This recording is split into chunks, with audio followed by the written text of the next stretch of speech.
Olá, eu sou o professor Adilson Oliveira.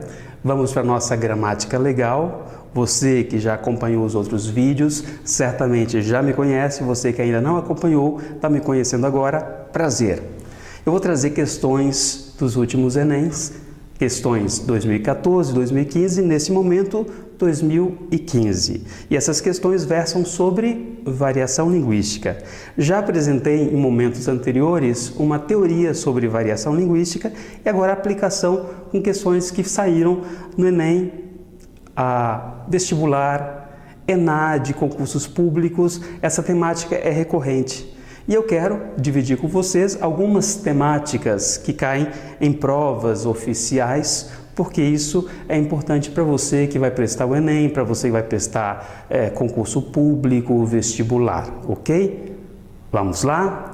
Questões Enem 2015, variação linguística. E olha só, questão 1, um texto que você vai acompanhar agora comigo, que é ai se cesse. Se um dia nós se gostasse, se um dia nós se queresse, se nós dois se empareasse, se juntinho nós dois vivesse, se juntinho nós dois morasse, se juntinho nós dois dormisse, se juntinho nós dois morresse, se pro céu nós a subisse, mas porém se acontecesse, de São Pedro não abrisse a porta do céu e fosse te dizer qualquer tolice, e se eu me arreminasse e tu com eu insistisse, para que eu me arresolvesse e a minha faca puxasse e o bucho do céu furasse, talvez que nós dois caísse e o céu furado arriasse e as virgem toda fugisse. Então é um texto com uma linguagem variacional. Nós temos características bem interessantes nesse texto, que é um texto do Zé da Luz, do Cordel do Fogo Encantado, é uma letra de música. Nós temos aqui verbos no subjuntivo, uma construção interessante. Nós temos um paralelismo, ou seja, uma sequência de versos que seguem mais ou menos a mesma estrutura, com a linguagem que é variacional. E esse texto serve de base para a questão que eu vou apresentar para você agora, o enunciado. O poema foi construído com formas do português não padrão, tais como juntim, nós, talvez. Essas formas legitimam-se na construção do texto, pois. Alternativa A. Revelam o bom modo eulírico do poema. B. Estão presentes na língua e na identidade popular. C. Revelam as escolhas de um poeta não escolarizado. D. Tornam a leitura fácil de entender para a maioria dos brasileiros. E, por fim, compõem um conjunto de estruturas linguísticas inovadoras. E aí, qual a resposta correta? Pensa bastante.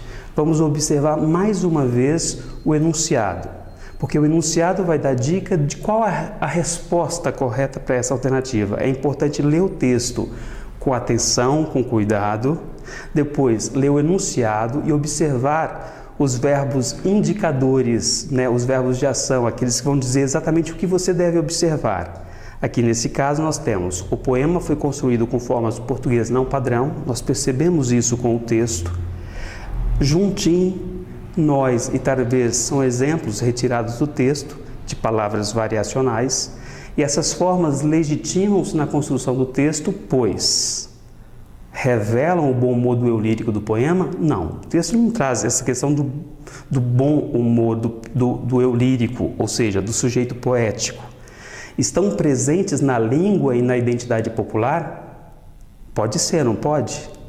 Só que pode ser, vamos ver se as outras também podem ser, aí a gente busca a alternativa correta. Revelam as escolhas de um poeta não escolarizado? Como é que nós podemos dizer que esse poeta não é escolarizado? Isso o poema não diz, até porque existem estruturas que mostram a escolaridade do poeta lá no texto.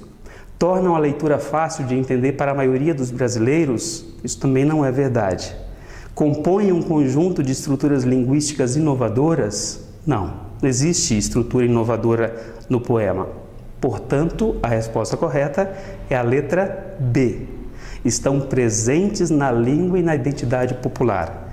Mesmo tendo certeza de qual é a resposta, é importante ler com atenção todas as alternativas para que você tenha certeza daquela que você vai marcar como a alternativa correta. E a segunda questão, mudança linguística. Ataliba de Castilho, professor de língua portuguesa da USP, explica que o internetês é parte da metamorfose natural da língua. Com a internet, a linguagem segue o caminho dos fenômenos da mudança, como o que ocorreu com você, que se tornou o pronome se. Agora, o interneteiro pode ajudar a reduzir os excessos da ortografia, e bem sabemos que são muitos. Por que o acento gráfico é tão importante assim para a escrita? Já tivemos no Brasil momentos até mais exacerbados por acentos e dispensamos muitos deles. Como toda palavra é contextualizada pelo falante, podemos dispensar ainda muitos outros. O interneteiro mostra um caminho, um casamento curioso entre oralidade e escrituralidade. O internetês pode, no futuro, até tornar a comunicação mais eficiente ou evoluir para um jargão complexo que, em vez de aproximar as pessoas em menor tempo, estimule o isolamento dos iniciados e a exclusão dos leigos. Para Castilho, no entanto, não será uma reforma ortográfica que fará a mudança de que precisamos na língua, será a internet.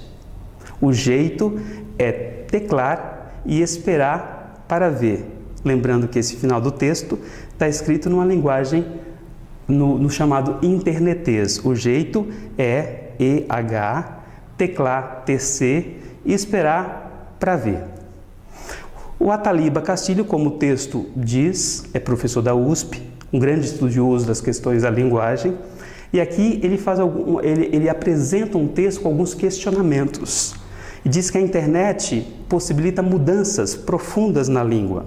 O que vai acontecer daqui para frente? Nós não sabemos, mas que existe uma mudança, isso é extremamente evidente, é claro. A língua está em constante evolução e a internet potencializa essa evolução da língua. E aí nós temos o enunciado da questão que diz exatamente o seguinte. Na entrevista, o fragmento "o jeito é teclar e esperar para ver" tem por objetivo a. Ilustrar a linguagem de usuários da internet que poderá promover alterações de grafias. B. Mostrar os perigos da linguagem na internet como potencializadora de dificuldades da escrita. C. Evidenciar uma forma de exclusão social para as pessoas com baixa proficiência escrita. D. Explicar que se trata de um erro linguístico por destoar do padrão formal apresentado ao longo do texto. E a E. Exemplificar dificuldades de escrita dos interneteiros que desconhecem as estruturas da norma padrão. E aí, qual a resposta correta? A resposta correta é a letra A. Ilustrar a linguagem de usuários da internet que poderá promover alterações de grafias. Essa é a resposta correta e eu tenho certeza que você acertou, porque você prestou atenção no que disse o professor, prestou atenção no texto e naquilo que pediu o enunciado da questão. E vamos para a questão 3. Mais um texto, dessa vez um texto literário, é um texto do poeta e prosador Carlos Drummond de Andrade. E o texto dele diz o seguinte: Não, mãe, perde a graça. Este ano a senhora vai ver. Compra um barato. Barato? Admito que você compre uma lembrancinha barata, mas não diga isso à sua mãe. É fazer pouco caso de mim. Ih, mãe, a senhora está por fora há 1000 anos. Não sabe que barato é o melhor que tem. É um barato. Deixe eu escolher, deixe. Mãe é ruim de escolha. Olha aquele blazer furado que a senhora me deu no Natal. Seu porcaria, tem coragem de dizer que sua mãe lhe deu um blazer furado? Viu? Não sabe nem o que é furado. Aquela cor já era, mãe, já era. Olha que interessante esse texto do Drummond. Mostra a linguagem da mãe e a linguagem do filho, né? O que é o significado de uma palavra para a mãe é diferente do que é o significado para o filho. Por exemplo, furado. O que é furado? Para a mãe tem um sentido, para o filho tem outro. Ou a palavra barato. Barato para o filho tem um sentido, para a mãe tem outro sentido. E aqui o enunciado. O modo como o filho qualifica os presentes é incompreendido pela mãe e essas escolhas lexicais revelam diferenças entre os interlocutores que estão relacionadas. Esse é o enunciado e o interessante aqui, perceber desse enunciado, é a palavra lexical ou escolhas lexicais. O que são escolhas lexicais? Escolhas de palavras, escolhas de vocabulário. A escolha da mãe é diferente da escolha do filho e vice-versa, né? Porque pertencem a gerações distintas. Então aqui nós temos essas escolhas lexicais revelam diferenças entre os interlocutores, mãe e filho, que estão relacionadas a linguagem infantilizada, B, ao grau de escolaridade, C, a dicotomia de gêneros, D, as especificidades de cada faixa etária, E, a quebra de regras da hierarquia familiar. E aí, qual a resposta correta? Essa está fácil, não está? Tenho certeza que você acertou, porque a resposta correta aqui nesse caso é, obviamente, a alternativa D, as especificidades de cada faixa etária. A linguagem do garoto, do adolescente, é diferente da linguagem de sua mãe.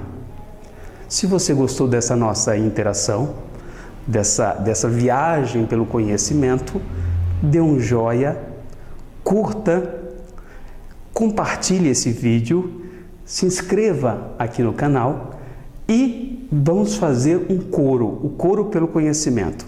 Valeu e até mais!